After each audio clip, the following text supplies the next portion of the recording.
Hello everyone, welcome to the channel. Today we're going to be talking about the Boys of Dungeon Lane, obviously Paul's new album that just came out, and all of my variations did come in the mail, and again I just picked up that CD a few days ago, so I just wanted to show you what I got variation-wise of Paul McCartney's new album. Typically for new releases like this, going back, let's just say to the McCartney 3, I try to stick with one cool variant or a couple variations, and thankfully the Beatles don't really put out 15 plus variations of a particular album or reissue album, or I might be in trouble by trying to get all of those. So for the solo stuff, I really try to minimize the amount of copies that I have.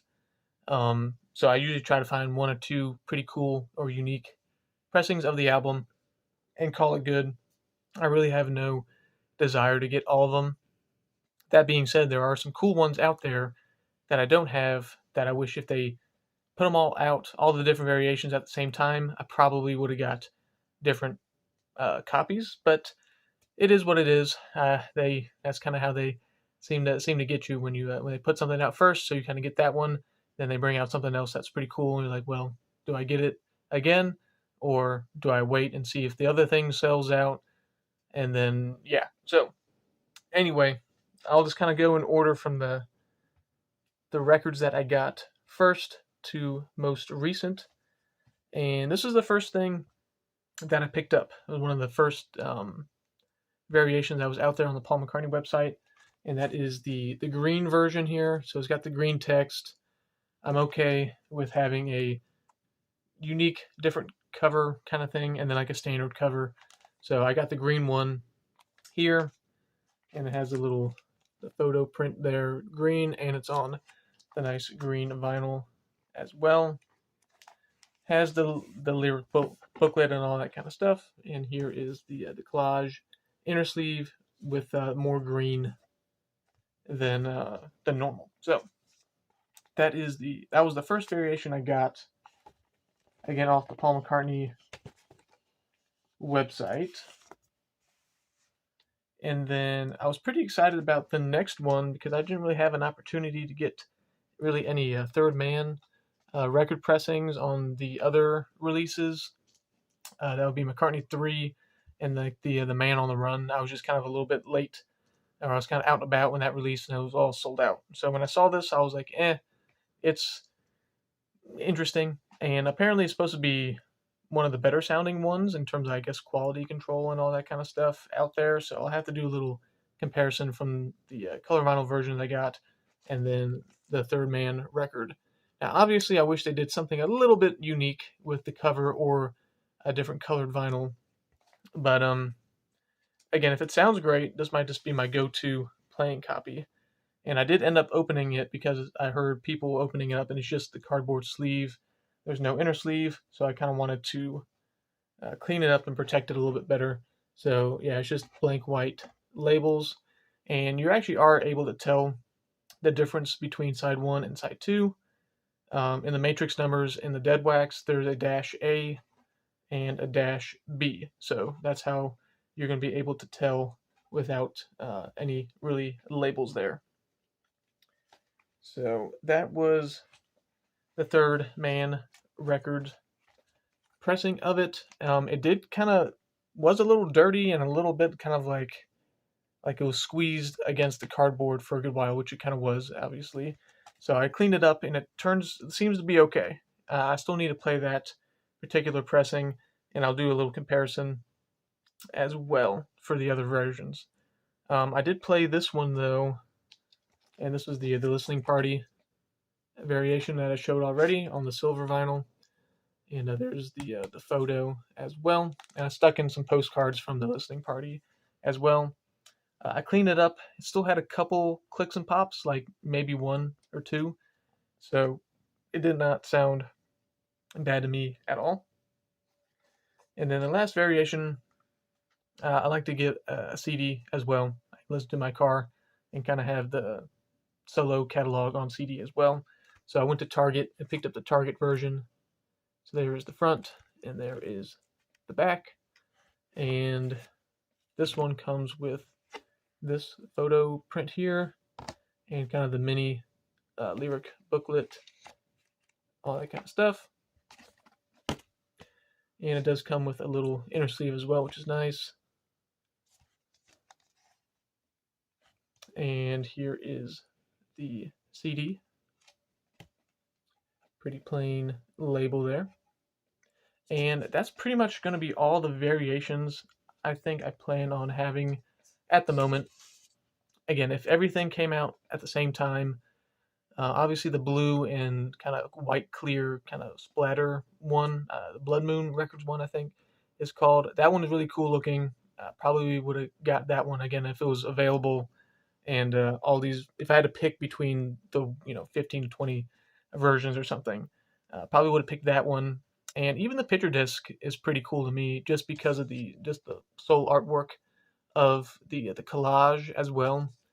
I think that looks nice. Maybe once this all kind of calms down and the prices kind of go back more to kind of a retail, or even if I see it out in the wild, I might be tempted to pick up the picture disc because again, that is a little bit of a unique kind of cover, and I just like the collage a lot as well. So the other ones, I think if I had to choose between the green, this one here with the green lettering and the green vinyl, and like the solid blue, I probably would have gone with the blue as well. The green does look nice, but I do like the color blue a little bit more. And for the CDs, I'm fine with one CD. The Japanese CDs, kind of the deluxe ones, are pretty cool, but I'm good with one CD. That doesn't really bother me too much. And then for the overall kind of artwork of the cover, I know some people, it's pretty plain, which I do agree on it. So what I thought, I was like, well, let me just think of how I could have made it better.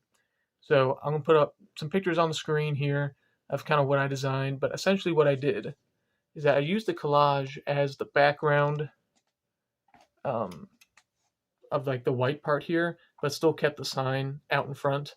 And I think this makes it look a little bit like a cooler, overall album with a little bit more something to look at, I guess you can say.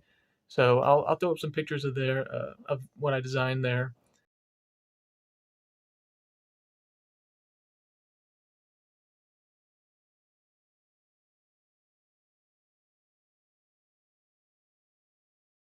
And then I was watching Beetle Destino, and he was mentioning some of his Japanese CDs, kind of came in a 7-inch kind of sized uh, packaging, and that kind of got me thinking. Is like, will we see a 7-inch single of um, "Home to Us" and "Days We Left Behind" as like a double A side single for like RSD Record Store Day, Black Friday, or something like that. So I kind of designed a little bit of a 45 of what it could look like there. Stuck with the same design I did for the album, but instead of using the Boys of Dungeon Lane on the sign, I put Paul McCartney here, and then Days We Left Behind, and just did like a L45 because it plays at 45 RPM. And I did the same thing on the backside for Home to Us. Stuck with kind of the simple label design with kind of the Paul McCartney writing on it. So again, I should be all on the screen of the pictures of the stuff that I designed.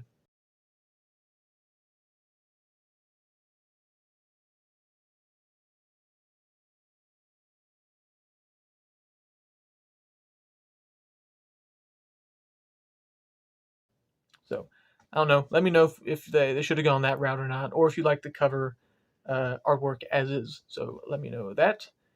And I think that's gonna about do it here. I guess I got one more thing. So all these albums and CDs come with a little postcard, or at least most of them do.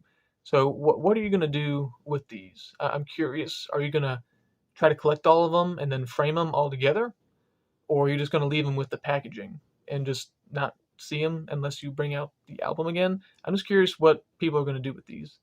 One thing I also thought that they could have done, this kind of goes back to maybe some trading cards, that it would have been funny if they had a unique piece of like a postcard that combined to make a whole picture if you collected all the postcards together. That would have been kind of interesting. So if they had like different pieces of the collage, then you combine them all together, and then it makes the full collage, or something like that. I thought that would have been kind of an interesting thing to do, but also been people wouldn't probably be too happy if they collect all the variations to make the whole thing. But it's kind of like a collecting thing anyway, so they could have done something like that, I guess. Um, I know my brother collected some Yu-Gi-Oh cards back in the day, and certain cards you can put them together, creates a full picture. That's kind of what I thought of. So that's enough of me talking about this album. I do enjoy it overall. I'm gonna have to definitely remind me of some kind of new album era songs, but overall I enjoy it, and we'll stay tuned for the next video here. I think I got a couple more. I got a record store showcase, and so I got all those videos, and I just got to put them all together, and got a few more things waiting for in the mail, and I'm gonna have a pretty cool series set that is now complete. So stay on the lookout for that. And that is going to do it. And is also a #1 album in the UK. So good job, Paul. All right, I'm heading out.